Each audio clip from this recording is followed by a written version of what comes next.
We're super excited today to have Dr. Kevin Buell as our speaker.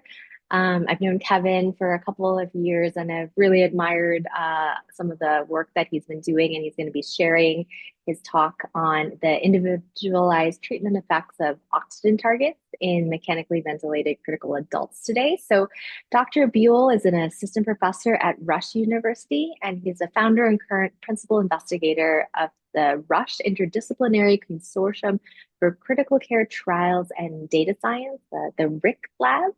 He completed medical school at the Imperial College London, internal medicine residency at Vanderbilt, and then pulmonary critical care fellowship at the University of Chicago Medical Center. During that time, he participated in the institutional T32 NIH training program and earned his Master's of Science in Public Health Sciences with a focus on clinical epidemiology, causal analysis, and machine learning. He has special interest in individualizing care for critically ill patients with a focus on oxygenation during invasive mechanical ventilation. In his work at the RICC group, he's dedicated to advancing medical knowledge and clinical care for patients at risk and suffering from critical illness through a really collaborative, interdisciplinary, and data-driven research framework. So we're super excited to have Dr. Buell here. So without further ado, please take it away, and looking forward to your talk. Great. Can you guys hear me okay? Perfect. Thanks for having me here today. Really excited to be with you. So as Dr. Gao mentioned, my talk is called Individualized Oxygen Targets in Mechanically Ventilated Critical Adults. So I do not have any disclosures myself, but this work has involved many people and many co-authors, mentors, collaborators, and it spanned about 8 years. They had funding from the NIH as well as the Health Research Council of New Zealand. Before starting the talk, I wanted to show you who the mentors and collaborators were. Really important to me that their work and is represented fairly in all of our work. So with that being said, our aims today are going to be to review the literature on oxygenation Kevin, targets. do you want to reshare your slides? I think they were temporarily unshared. Oh,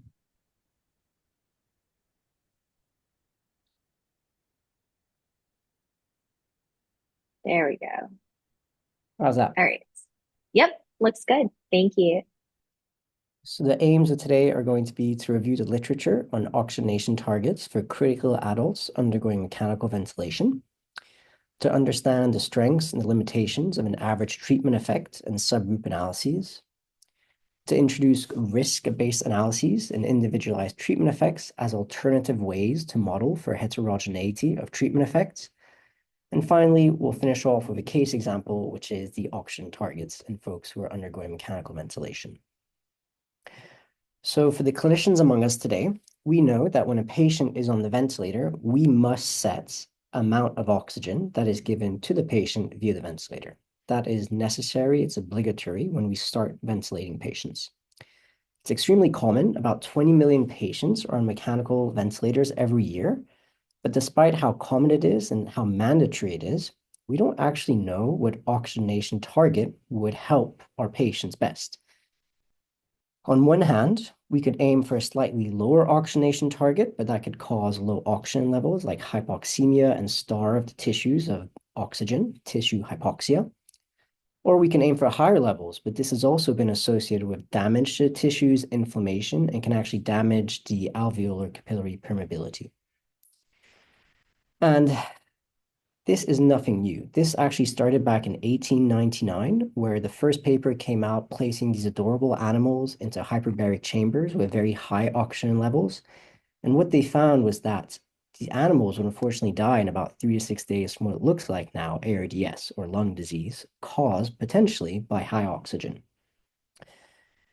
In humans, it wasn't until 2008 that this seminal paper came out by De Jong et al., and it was an observational study. And what they found was that across 26,000 patients on the ventilators in 50 Dutch ICUs, there was an association between death and how much oxygenation you give, so the PaO2 in the blood, how much oxygen is inside the blood. What they found was that patients with low oxygen inside the blood were at higher risk of death, but also patients with very high oxygen inside the blood were also at high risk of death.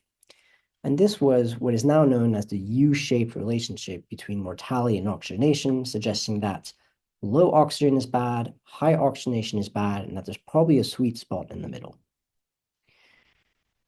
But we know that observational data can have flaws. There's lots of biases that are associated with observational data, and to really understand the causal effect of oxygen on mortality, we needed to do clinical trials. The first trial came out of Italy in 2010, and it looked at lower oxygenation, a target about 94 to 98%, and compared that to 97 to 100%. And they found that there was benefit in using a lower target. This trial was stopped prematurely, actually due to an earthquake in Italy at the time. So the signal was there, but it wasn't sure that it was actually a true signal. It was therefore replicated in Australia and New Zealand, in the Netherlands, and in France. The two middle studies, ICU ROCKS and O2 ICU, were neutral, so there was no difference in outcomes from a lower or a higher oxygenation target. And LOCO2 out of France actually had the opposite signal, suggesting that patients who had lower oxygenation were at increased risk of harm instead of benefit compared to the study in Italy. I want to draw the attention to the fact that all these trials report an average treatment effect, and that is to say that on average, for all the patients in the trial who got higher oxygen, or on average for all patients in trial who got lower oxygenation, and they compare those two groups. So this is what clinical trials do. They look at all of those who got the treatment in gray, all of those who got usual care or control, did not get the treatment in white, and then they just look at the difference in the outcomes and on average report if there's a treatment effect or not. So this brings us now to 2018. The trials have finished enrolling. The literature is mixed. Some suggest benefits, some suggest harms, some suggest no effect. So the next trial looking at this had to now look at intermediate oxygen to really get after that U-shaped, not just looking at high and low, but getting at that plateau too. The next trial also had to enroll patients immediately when they first started mechanical ventilation because there was observational data suggesting that the really high levels of oxygen were typically administered in the first hour after the patient started on the ventilator. And importantly, when you do clinical trials, it typically involves study personnel, so a person who will go to the ventilator and write down one SpO2 value every 4 to 24 hours. But the reality is that patients are continuously exposed to oxygen and they're probably getting a value every second. So we're just getting a snapshot of actually how much oxygen they were exposed to. And we also know that that snapshot isn't actually very accurate if you look at what is recorded in the EHR and what study personnel would write down in the charts. And this is how I started to get involved with oxygenation targets. So I was an intern at Vanderbilt, met some of my mentors there, Matt Semler, John Casey, who devised the perfect study for an intern. And what they devised was for me to assess the adequacy and correlation between the actual waveform of SpO2 on the bedside monitors and the SpO2 values. So this was an observational study using prospectively collected data, whereby I reviewed thousands and thousands of hours of waveforms and saw whether or not the SpO2 value was correlating or low based on just bad tracings. Although laborious, we found that we could get 3,500 values per patient on mechanical ventilation, which was a huge increase compared to 170 in prior trials. We could get our first value 8 minutes from the start of mechanical ventilation, which was faster than the 3 to 4 hours in prior trials. We could also get an SpO2 value every minute thereafter, which was much more granular than every 4 to 24 hours in prior trials. And importantly, the quality of the waveform was excellent in 95% of the time, and poor quality waveform only accounted for 0.06% of low oxygen. So what we have here now is a way to actually get excellent data, high fidelity, and granular data to conduct the next trial. And that next trial was PILOT. PILOT was the pragmatic investigation of optimal oxygen targets. And it looked at patients who are on mechanical ventilation, and instead of randomizing individual patients, it randomized the entire ICU. So the entire ICU would get low oxygen, then 2 months after it would get medium oxygen, and then 2 months after it would get high oxygen. There were 3 arms, a lower, intermediate, and a higher SpO2 targets, and it was done across the ED or ICU at one center at Vanderbilt when I was a resident. We looked at ventilator-free days and 28-day mortality.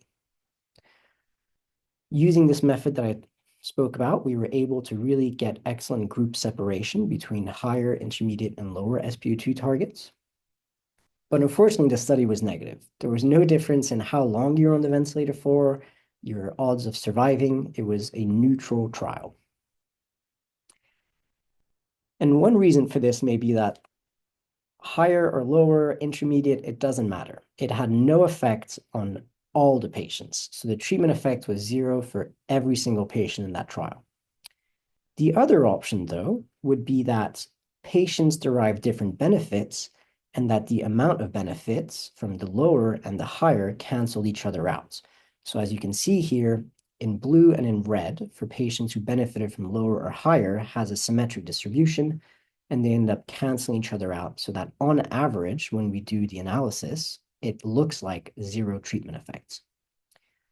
But clinically, we as clinicians really do believe that a young patient with septic shock and ARDS who would derive a 25% benefit from a higher SpO2 target compared to an 85-year-old female with hypoxic brain injury who derived a 25% benefit from a lower oxygen target should probably receive lower and higher, and that giving them any oxygen target would not be the right thing to do to neglect potentially a benefit of 25%. And if we take a step back and think about how we practice medicine as doctors, our patients constantly ask us, what is the right treatment for me, doctor? And the way we answer that is we say, there was this clinical trial named Pilot, and on average, it didn't matter if you got higher or lower. But the reality is that the patient's not asking for an average treatment effect. They want to know what's best for them as an individual. They want to practice evidence-based medicine. That means doctors to apply data from randomized control trials, but they also want that to be personalized. And that's also what the doctors want, is just not currently available in clinical practice. Unfortunately, subgroup analyses are also not going to bring us to evidence-based and personalized medicine. So this is the standard approach in which we look for heterogeneity of treatment effect in randomized control trials. We look at the mean outcome for patients who were given the intervention, so 1, and look at the difference, the mean outcome for patients given the control, so Y0, and we condition that on one variable. So the one variable could be the presence or absence of cardiac arrest, the presence or absence of an acute MI or of ARDS, and we just look at in that group, on that one variable, was there a difference for patients with cardiac arrest and without cardiac arrest who got lower versus higher oxygenation targets. Coming back to our little stick figures, this is what it looks like. So in this case, we're looking at older and younger patients. And we're looking at, for those greater than 65 years old, was there a difference between the two? And now we do a separate analysis looking at those who are less than 65-year-old and also look at a difference. And this is why CATES is known as a conditional average treatment effect. You're conditioning the average result on the presence or absence of one variable. This has several limitations. First, an individual patient is not one variable, right? They have many variables. So if we take our 23-year-old with septic shock and ARDS, they actually fit into 3 separate subgroups, or 3 separate variables would apply to them. And if each variable pointed in the opposite direction for their treatment effects, we wouldn't know how to treat that patient. The other problem is subgroup analyses don't speak to each other. The ARDS, the sepsis, and the fact that they're 23-year-olds don't interact with one another when you do these analyses, and each baseline variable could potentially modify the treatment effects. The third problem is that even within one subgroup, you still may get heterogeneity of treatment effect that's not being modeled for. And finally, we run many subgroups and many tests, and that increases our likelihood of a false positive. So then maybe perhaps risk-based solutions are the next solution. So the way we do a risk-based analysis to look for heterogeneity of treatment effects is we model for the outcome using baseline characteristics. We then order and rank patients according to their level of risk. This can be deciles, quantiles, tertiles, quintiles. And then you look for effect modification according to their level of predicted risk. So to put that in a figure, this is looking at death on the y-axis. You're looking at those who got the intervention or not, treated and untreated. And you can see that patients at low risk didn't derive much difference. Patients at medium risk, a little bit more. And yet patients at high risk actually had a lot of benefits for being in the treated group because they had lower mortality. And this is what it looks like if we come back to our stick figures. Instead of conditioning now on one variable like age, ARDS, or sex, we're conditioning on the predicted risk of having that outcome. And that can be a conditioning on, again, one variable, but that variable is now modeled on multiple characteristics. So this is also a conditional average treatment effect by your predicted risk of having the outcome.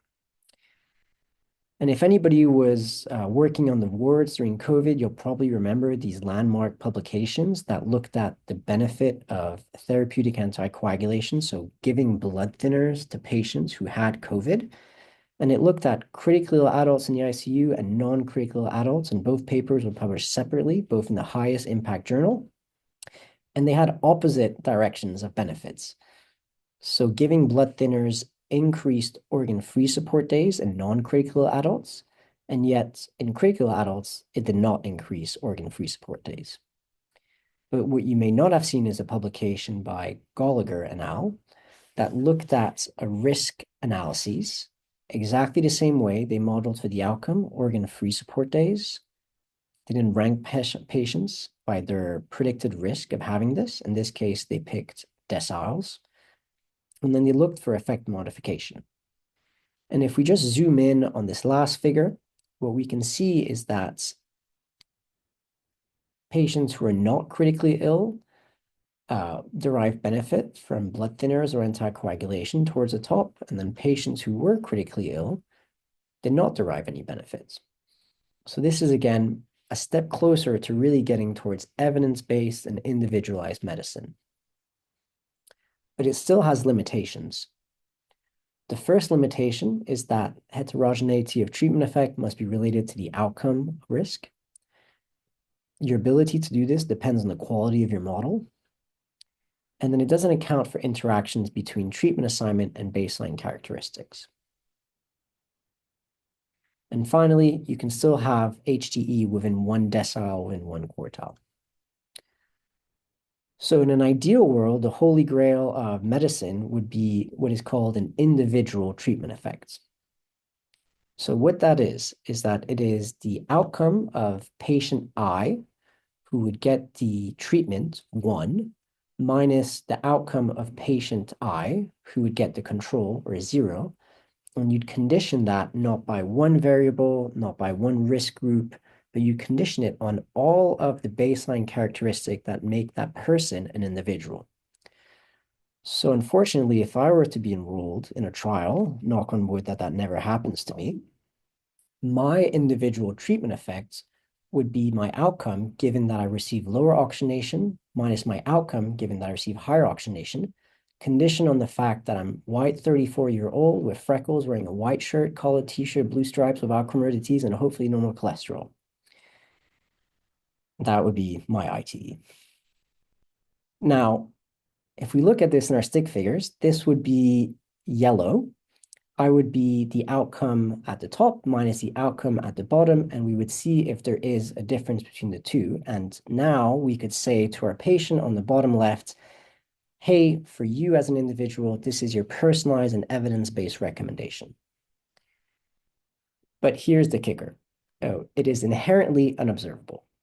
Because if one person is enrolled in a clinical trial, I can't randomize that patient to get the intervention and observe that outcome. And then in a parallel universe that doesn't exist, randomize them to get the control at the same time and to experience a potential outcome that I can't observe. So you never see two outcomes for patients because you don't get randomized to intervention and control at the same time. So unfortunately, an individual treatment effect is inherently unobservable. But what we can do is make an estimation of that treatment effect. And that's what we call an individualized, with the ZED doing all the work, individualized treatment effect. And that is the same equation that I've displayed before, but now we're just going to estimate the difference in patient outcome I if they get intervention 1 minus the potential outcome if they got the control, and you're still going to condition the differences in those outcomes on all the individual baseline characteristic that makes a person an individual. So how do you actually do this? Well, we tend to use machine learning because machine learning is well suited to model complex nonlinear interactions between baseline characteristics. There are many algorithms that are publicly available on GitHub or other resources. Some are frequentist, some are Bayesian, but typically they use two common frameworks.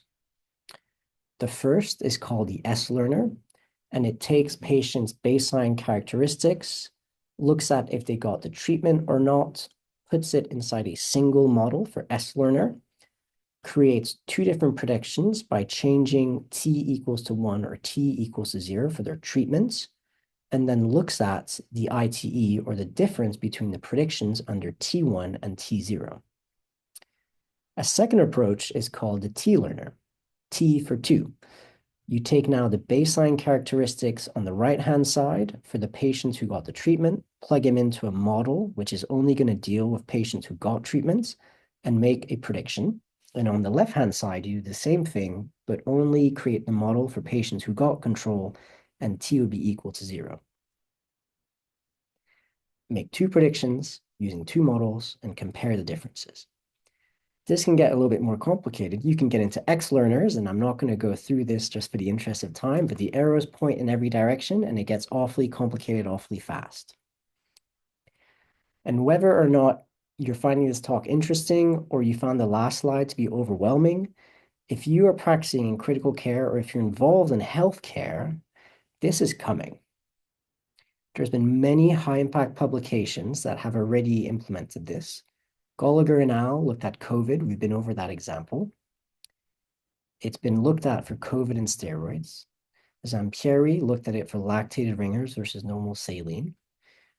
Zampieri again looked at soap for shock. We looked at airway for bougie. And there's been some on antibiotics, there's been some in cardiology, and there's been some in every department within medicine. So this is coming, whether or not you like it or you don't. Okay, so now we're finally ready to come back to the oxygen targets. We're going to fast forward to 2024. And in 2024, there were other randomized trials. Pilot, we spoke about. I've mentioned ICU rocks. I didn't mention in depth a lot of these in the middle, but trust me on this, the literature in 2024 was mixed, and we globally did not know if lower or higher was better. And this is where our study first started. We looked at individualized treatment effects for oxygenation targets in mechanically ventilated critical adults.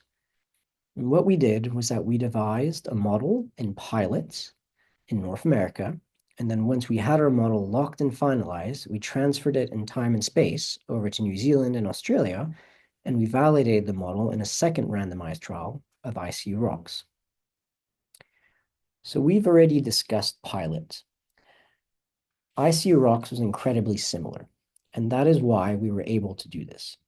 If you can see here, they looked at roughly similar oxygenation targets, lower and higher, and we just dropped this intermediate arm of pilots, and they had the same outcome, the ventilator-free days and mortality at multiple time points. And because the trials were roughly similar and there was a collaboration between the people who led the trials, we were able to do this study. This was Matt Semler's trial as well as Paul Young's trial out of New Zealand. So how do we do this? Step 1, you select predictor variables that you think will determine ITE, and you grab those data points before patients are randomized. Step 2, you split the data into derivation and validation cohorts. You can split it by time, by site, by random split. If you have 2 trials, you can split it by trial too. You then select the best performing model in the derivation cohorts. So you have lots of algorithms. You test each algorithm by using 5-fold cross-validation in your derivation cohorts. And then you used some sort of metric of discrimination to identify the best algorithm or the best model. In our case, this metric is called a Kini.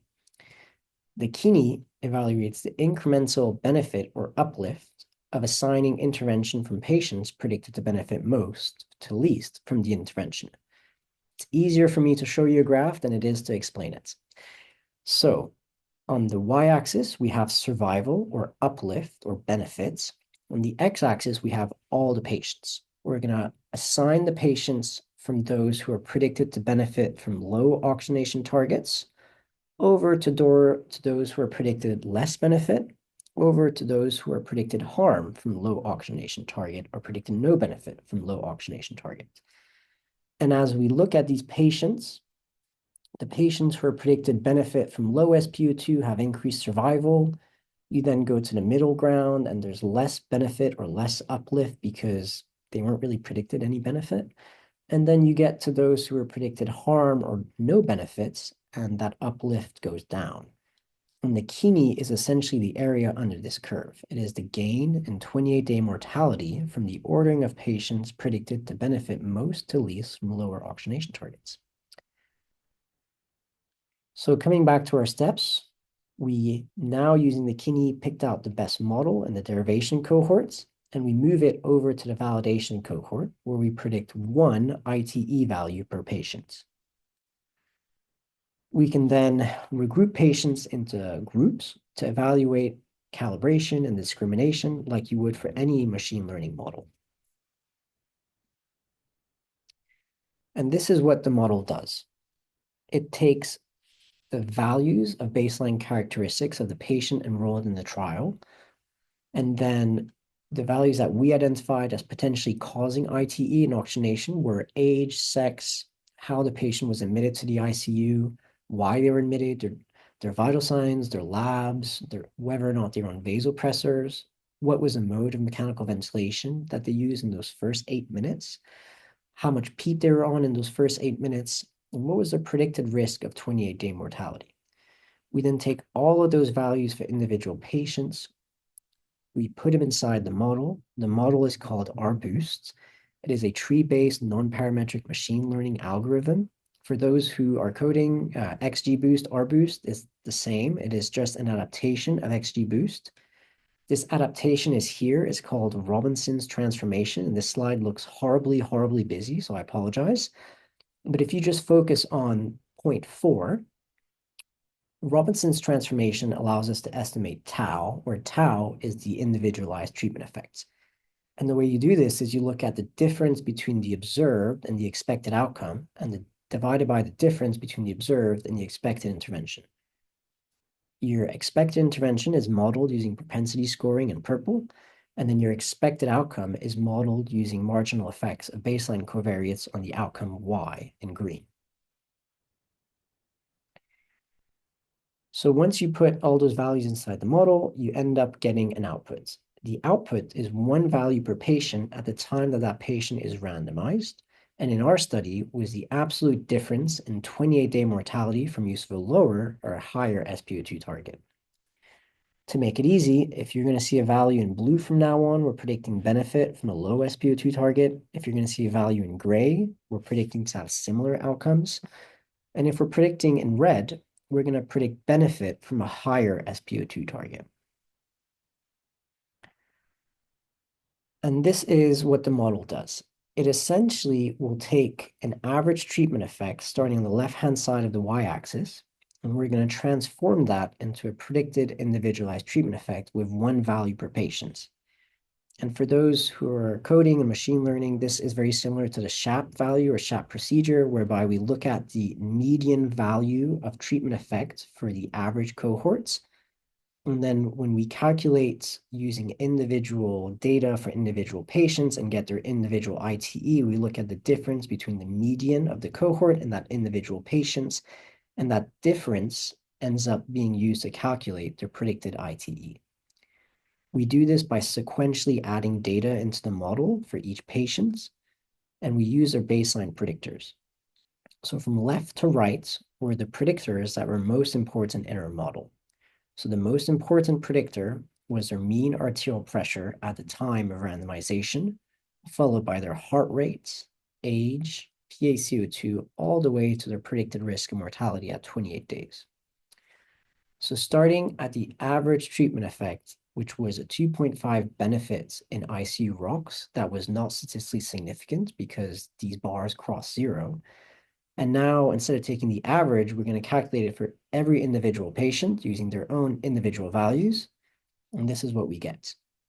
We can immediately see that patients' individualized treatment effects is different than the average. And now we add in their heart rate and recalculate that, and their age and recalculate that, and again, and again, and again, until we finally get to a predicted individualized treatment effect for each individual patient on the right-hand side. And what we can see that in red, there are patients who were predicted benefit from a higher SpO2. In gray, there were patients who were predicted similar outcomes with lower or higher. And then in blue, there were patients who were predicted benefit from a lower SpO2. And now if we take these points and we just plot them out just to make it easier to visualize them, we can see here that the range is huge. There was a patient in the bottom left that was predicted a 27% decrease in mortality with lower SpO2. That is an absolute reduction, not a relative reduction. And there's a patient up here who is predicted an absolute increase, a decrease in mortality with use of a higher SpO2, and that decrease was 34%.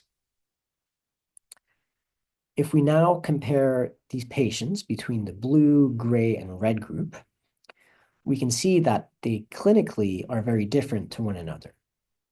Patients who were more likely to benefit from a low SpO2 target in blue, they were older and they were more likely to be male.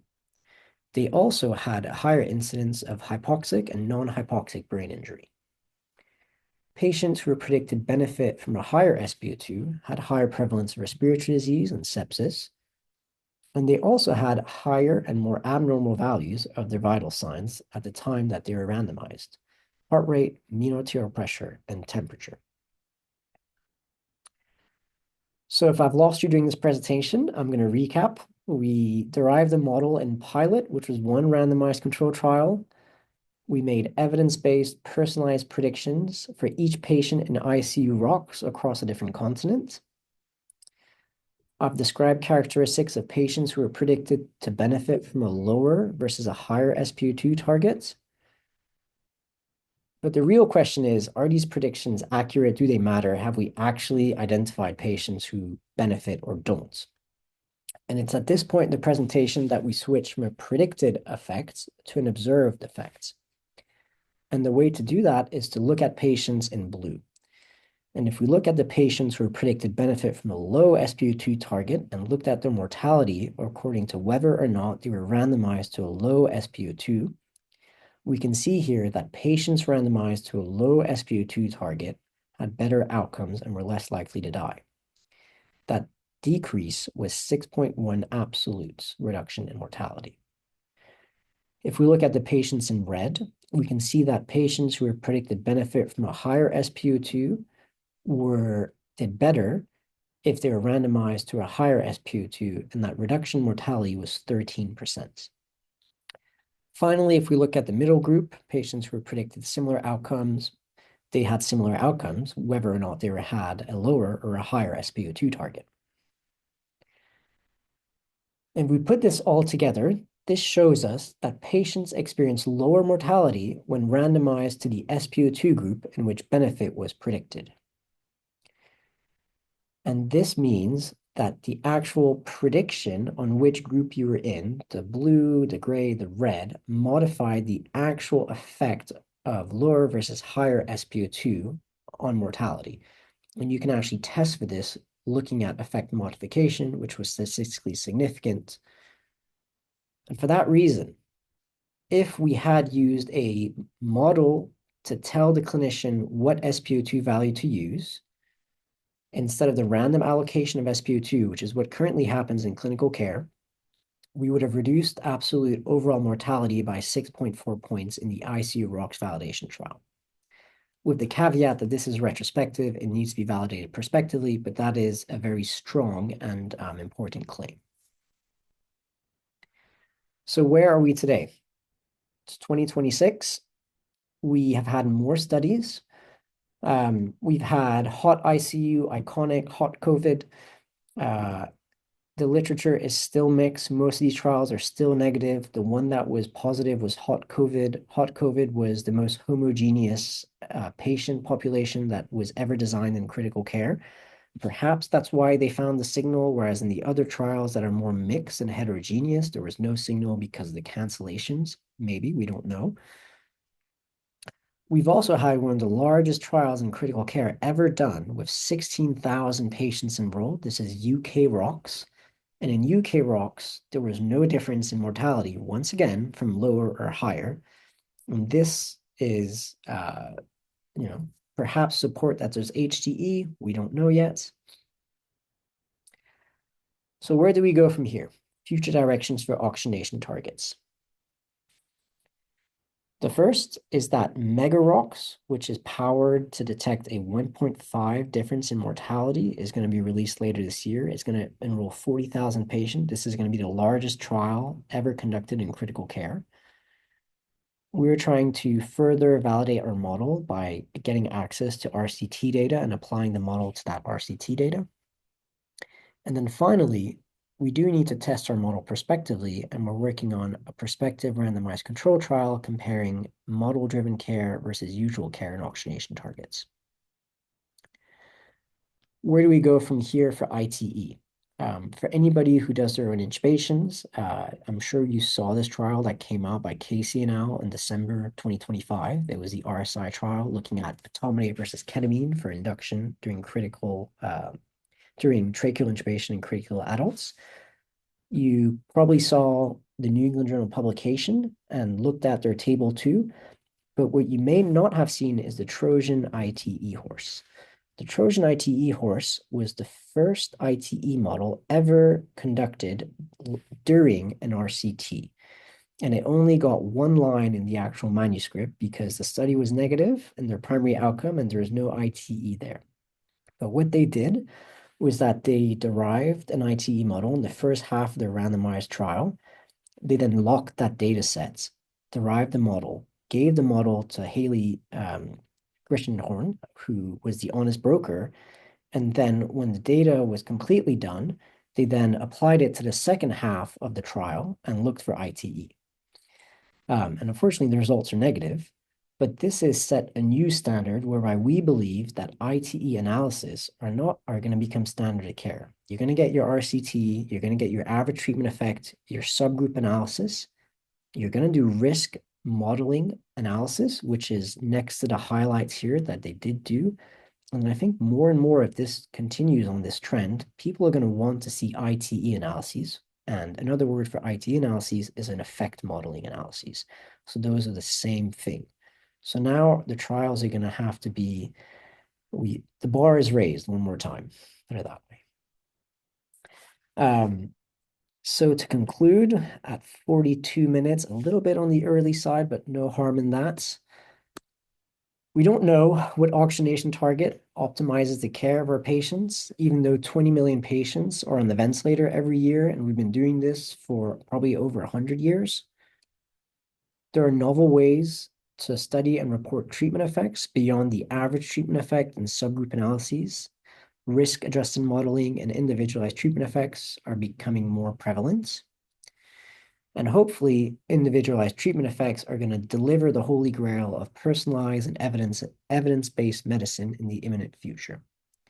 So with that, this work has been ongoing since I was an intern at Vanderbilt, since 2018. I don't take credit for all this work. There was incredible collaborators, researchers, And I want you guys to know who they are. So Alex Spicer, Paul Young, Matt Semler, Matt Sherpak, John Casey, Kevin Seitz, Eddie Kian, Emma Link, Pratik Singha, Wes Self, and Todd Rice have all been pushing this field forward.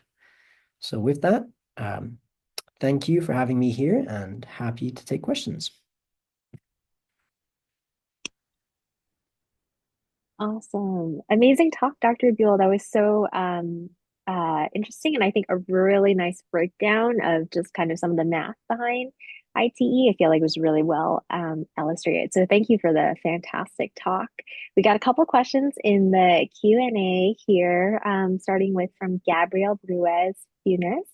And I think this question might be applying to some of the background literature around it, in that was sex kind of consistently in one of the subgroups, and if treatment effects had clear definitions for men and women. I know you included it as a variable in one in your model, but if you could speak to that. Yeah, so generally across the trials, the subgroup sex has not modified the effect of lower versus higher.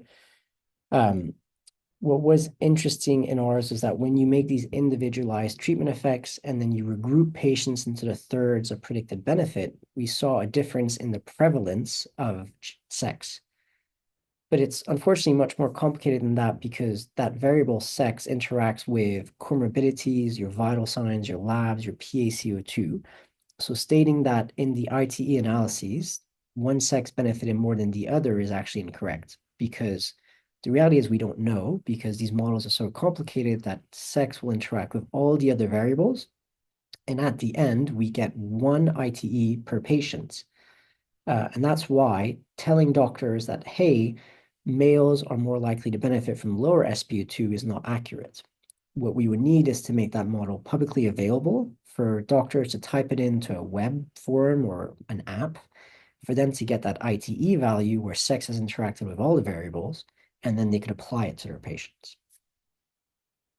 And in the subgroup analyses of the original trials, we didn't see a consistent difference. Great. Thank you for that very detailed and thorough answer. From Lorenzo. Hey, Lorenzo. Thanks for joining. He was asking if you had point us to a couple of references to make some that go into more of the detail between the STX learners and associated methodologies. And he specifically says the more math, the better. More math, the better. Oh, I should have gone deeper into the maths. I'm sorry, Lorenzo. I didn't know who the audience would be today. Yeah, I'm going back so I can show you the reference. This is my a paper by a PhD student who works in Matt Sherpak's group, which I think is just fantastic. It is Link et al. That is published in Critical Care Medicine in 2025. And I think it is when I talk about S learners and T learners. I'm sorry, I didn't put it in my slide. But the reference is Link et al., Critical Care Medicine 2025. It's an editorial with Matt Sherpak and Matt Semler.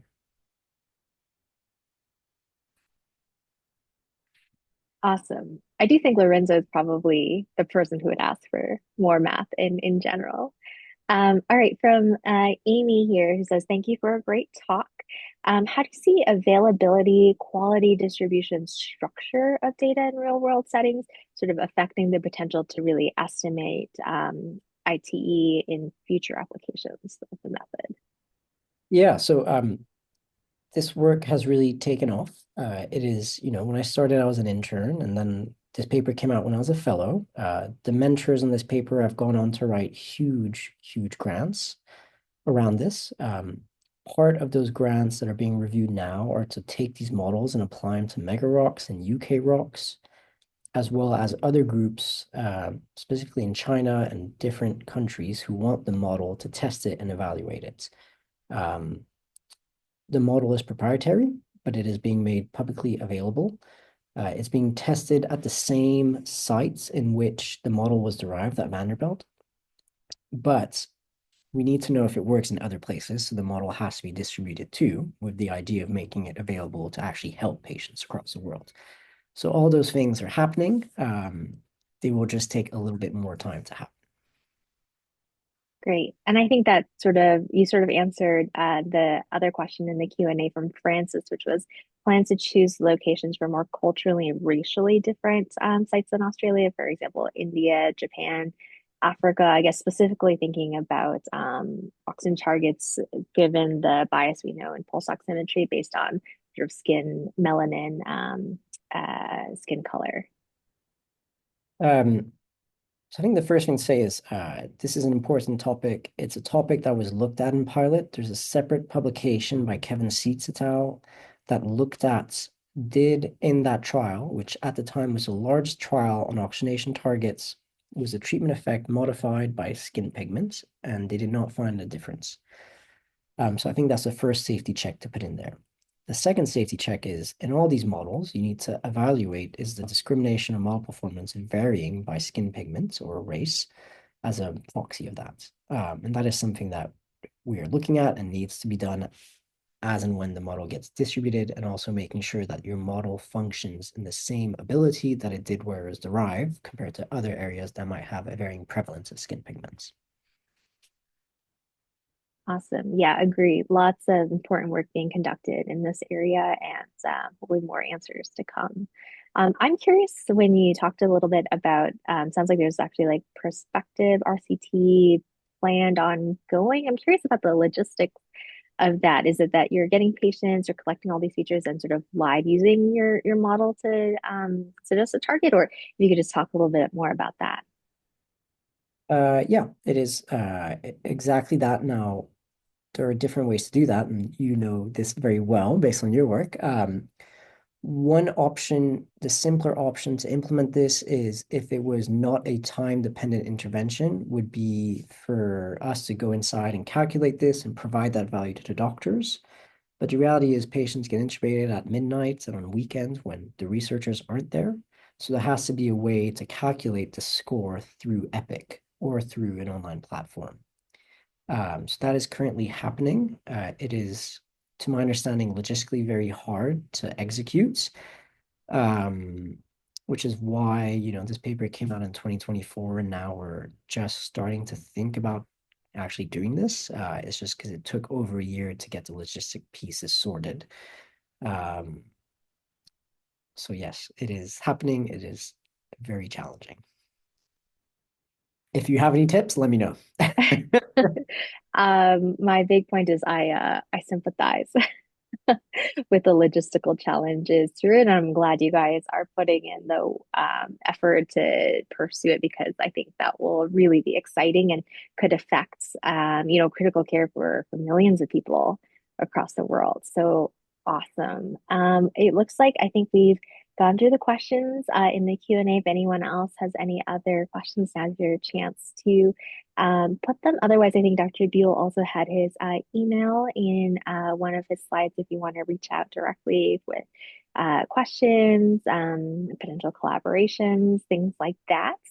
The recording of the lecture will be sent out sometime next week as well. But again, if everyone will just join me in thanking Dr. Buell for a really fantastic talk, really great body of work. Is really cool to see how you went from your intern work to your residency, fellowship, and now we're excited to see all that you continue to do. So yeah, you got to go through all your It's a lot of animations. I was gonna say, I was like, this is really nicely animated. Like, and the color coding is like very consistent across everything. There we go.